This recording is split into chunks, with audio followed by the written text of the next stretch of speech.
Welcome back. Here's the Kovacs report, and we have some big news. Big news if you are a Daredevil fan, and I am a very big Daredevil fan. In fact, he's one of my top 3 all-time favourite Marvel characters. So I was very excited when I heard the rumblings and the rumours and the whispers in the dark that a new creative team would be taking over Daredevil, potentially relaunching it. Now, Bendis was returning to Marvel too, so I thought, hey, 1 + 1, maybe, just maybe, will equal 2. But no, alas, this is Marvel. And 1 + 1 equaled 3. And the new creative team, the new Era of Daredevil, is being brought to us by Stephanie Phillips and Lee Garbett. Now, Lee Garbett is a fine illustrator. He's an absolute catch for this book. I think his art will suit Daredevil down to a T. But Stephanie Phillips, well, that's got me asking questions. I'm really, really not sure about this at all. Add to the fact that this is a new #1, another relaunch, another reinvestment, another sort of reimagining. It's going to be, and if I read this right, a blind bag exclusive release, which means no loose covers unless the comic shop opens them and sells them to you. This is going to be a bit of a lottery indeed. Now, let's just jump back down to what this book is all about, and we'll touch on those blind bags shortly. So it says, following in the footsteps of legendary creative teams from the title's esteemed history, Phillips and Garbett set out to redefine Daredevil for a new age. A fresh start that's perfect for newcomers and longtime fans alike. The new run sees Matt Murdock confront unprecedented changes, both in his personal life as Matt Murdock and on the dangerous streets of Hell's Kitchen as Daredevil. Matt will go back to school, taking on a new role as a law professor, just as a new supervillain named Omen, which sounds sort of oh so generic, emerges with a mysterious vendetta against his superhero alter ego. This doesn't sound very new. This doesn't sound very original at all. No, Peter Parker went back to school, didn't he? You know, we've got another villain coming out from the past, which they're going to write into his lore, you know, that has some kind of vendetta about something that happened in the past. Okay, this is not really putting all my strings and pressing all my buttons just yet. Anyway, they continue. You can bury the bodies, but never the ghosts. Hell's Kitchen is full of secrets, but no secret stays buried for long, as a fearsome new supervillain named Omen has targeted Matt Murdock. It will be his alter ego Daredevil who takes the hits, but beware. This mysterious new player isn't all that they appear. A secret Daredevil. A secret Daredevil? That sounds very, very intentionally deceptive. And we got Elektra and Matt Murdock, right? What do you mean a secret Daredevil? Is this a new Daredevil, or is this just Matt? But they said it's a secret because it fits into the story, not sure. Anyway, a secret Daredevil will have to learn quickly as he scrambles to settle into a life and status quo we've never seen him in before. So, we've never seen him in before. A new status quo, you know, brand new. I don't know. We've heard it all before. Now, look at the art. Let's take this this issue 1 advert, I guess. Lee Garbett's done a fine job. He's taking the sort of classic shape of the costume. Some modern lines in there. It looks good. Like I say, I've got no doubt that this will look absolutely fantastic. It's just Stephanie Phillips is really, really, really worrying me. Now, there is no irony lost that this is a Daredevil book and it's being released in a blind bag. I'll get that out of the way right now. However, let's just see the extent of this because Marvel has really been pushing these blind bags. So this is the art book for the blind bag, I take it, with the classic double D logo motif with the sonar emitting behind it. And here we have the list of, oh my God. This is the list. Let's count them. 1, 2, 3, 4, 5, 6, 7, 8, 9, 10, 11, 12, 13, 14, 15, 16, 17 plus rare blind bag exclusive variant covers by surprise contributors. So we're talking 25, 30 variants, and you can't choose any of them. This is blind bag only. That is insane. Now, I know Marvel is a company and they're there to make money, so it makes sense that they would produce as much product as possible to try and entice those dollars out of your wallet and into their bank account. But this also says to me that they want to inflate the numbers of this #1 issue. They really, really want a number to boast about so they can say, hey, look at what we did. We made the right decision with Stephanie Phillips. And that shows that I don't think they're that confident. And again, the people are going to scream diversity higher. And maybe so, but let's just clear something up right now. I couldn't care less who writes Daredevil, male, female, whatever you identify as, black, white, any color. It doesn't matter to me, right? I just want good stories, okay, on all of my characters. However, this does scream, it does scream of trying to make a headline and not a new era of Daredevil. But we are going to get into that. I'm just blown away that there are going to be at least 30 variants and you can't just pick up cover A. That is bizarre. Absolutely bizarre. Let's get back to this cool cover, because it does look cool, and we'll get on to my thoughts. So we're going to quickly go through a bit of the legacy of Daredevil, really. I think it helps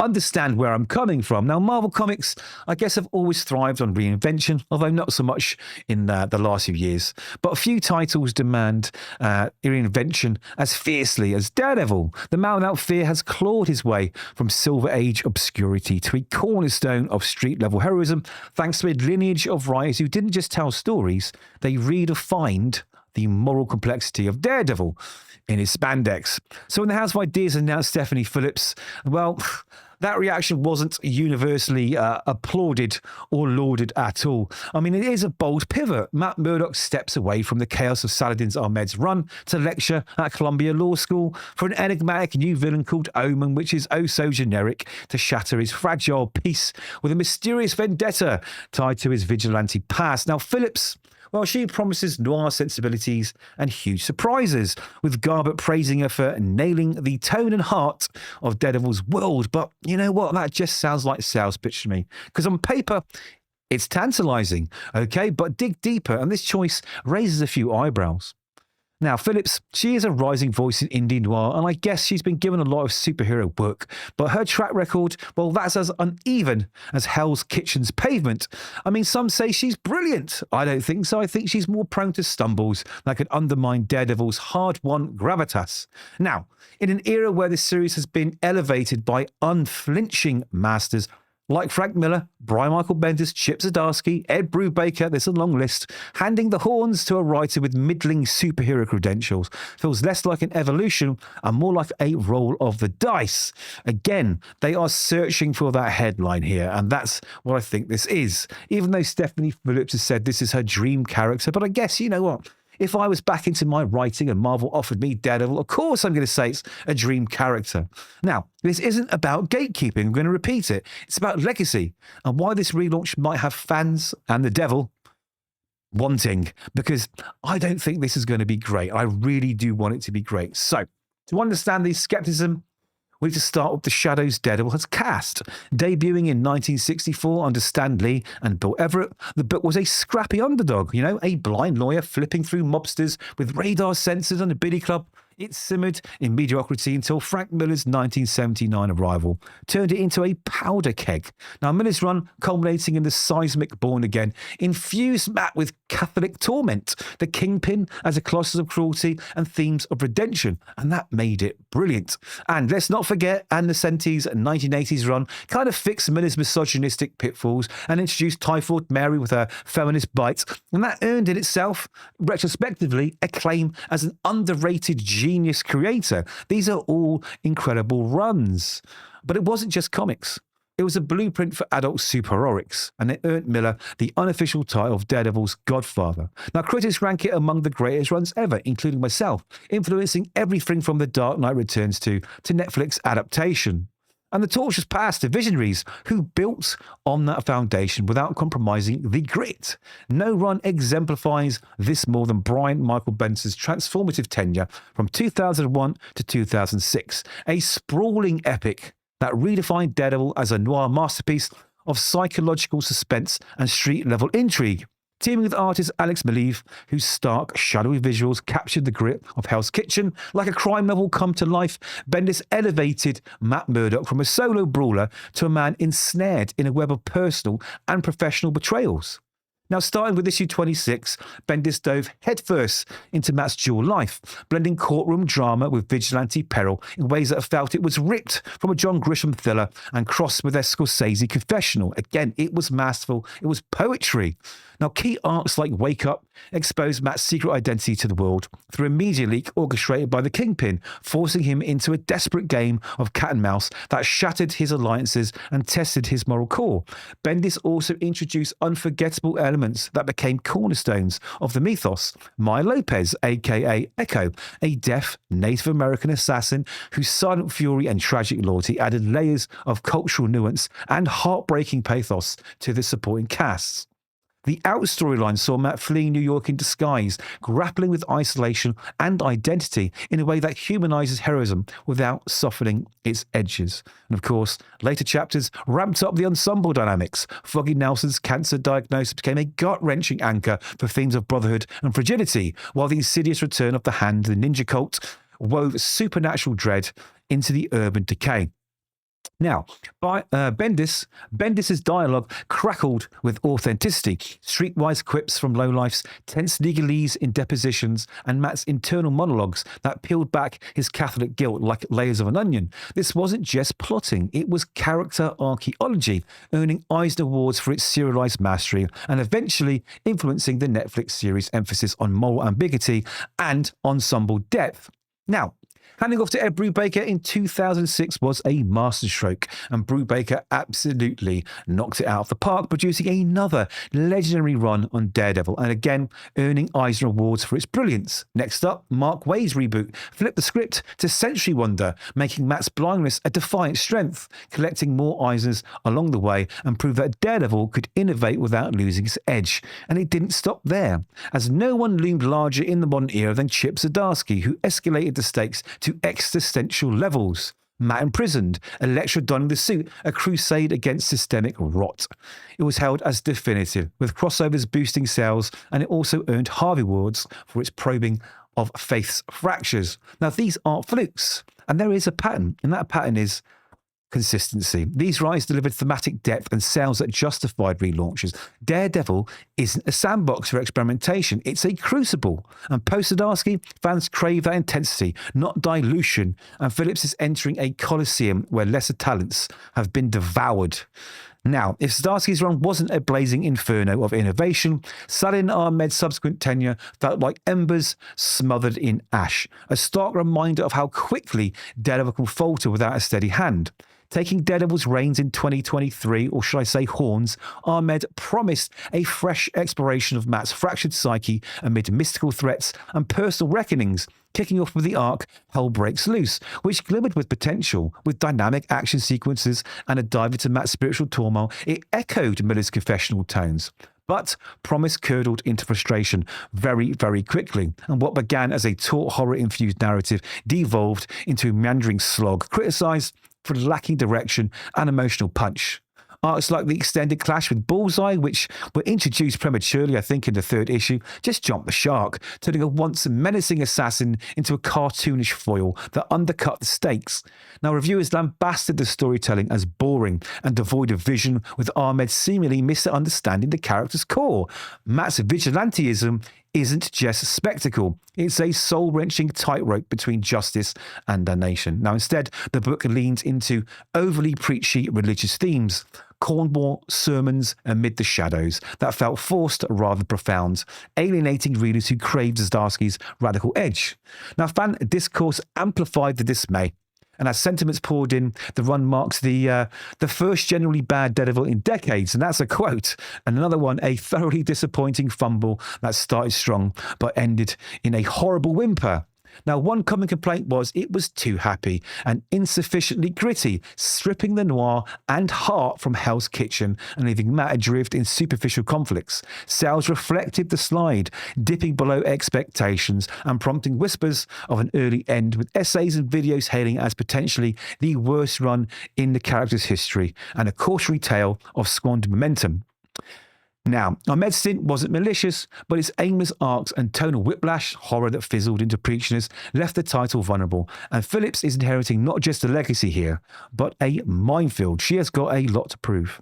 Now, Stephanie Phillips' track record can be defined as one of peaks of promise with valleys of disappointment. She first burst onto the scene co-creating The Ride, a gritty motorcycle noir that showcased her knack for pulpy dialogue and morally grey areas. It was praised for taut tension in a debut that hinted at bigger things. Her Boom Studios miniseries Grim blended horror and Southern Gothic with Jessica Harrow's supernatural Undertaker gig, a fresh spin on grief that felt personal and propulsive.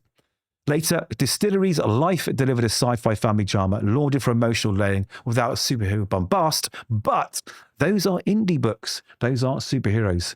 But what of superhero comics? Well, that's where the wheels wobble and potentially fall off. Phillips' Big Two, Tanya, reveals a writer who falters on solo spotlights and high-stakes lore. Her DC Harley Quinn run started strong but drew criticism for uneven pacing and forced whimsy that diluted Harley's chaotic edge.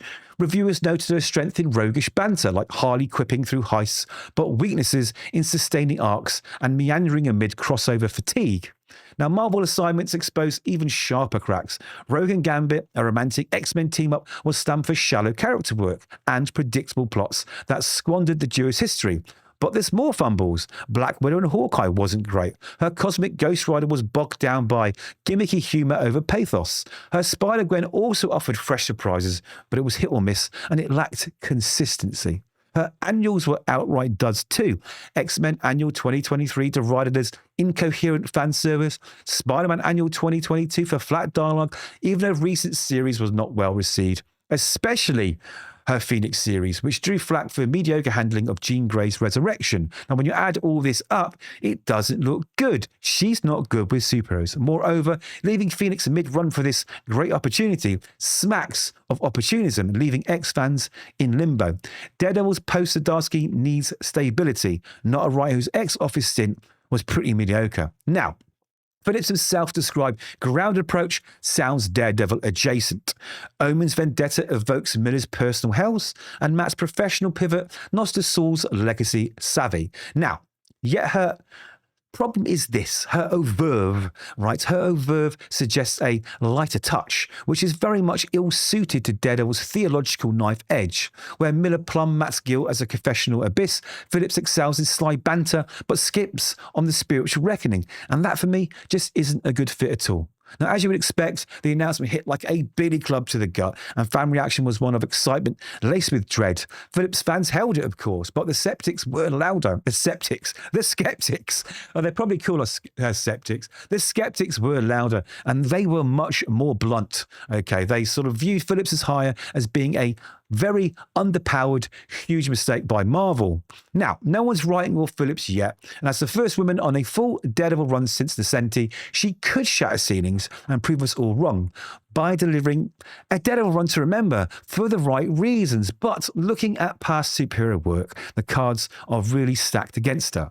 So this is where we are. We've got this exciting thrill that we've got a new Daredevil title because everybody has been waiting for Saladin Ahmed's run to end. But saying Stephanie Phillips is really the sort of linchpin or kingpin even of the next era of Daredevil, that certainly is a bold move. Now, I'm going to reiterate again for the third time. I really, really hope she is successful with this. I really, really do. Because this could be a defining piece of work for her, and we get a great Daredevil story in the mix. But the jury really is out. We need a very good lawyer to argue the case for Stephanie Phillips here. I don't know if you know one. Well, I know one, and he's flying through Hell's Kitchen right now in a brand new red suit. Anyway, those are my thoughts. I'll be very, very happy to hear yours. What's your favourite Daredevil run? What do you think of Stephanie Phillips? Do you think she can make it work? Do you like Lee Garbett? I certainly like him. I like his work. Let me know in the comments. And of course, we'll have a little chat. Now, before we end, don't forget, if you've got time, like the video. And please, please, please do hit subscribe. It would really help me grow the channel. I'd really appreciate it. So take care, Hornheads. We'll see you soon.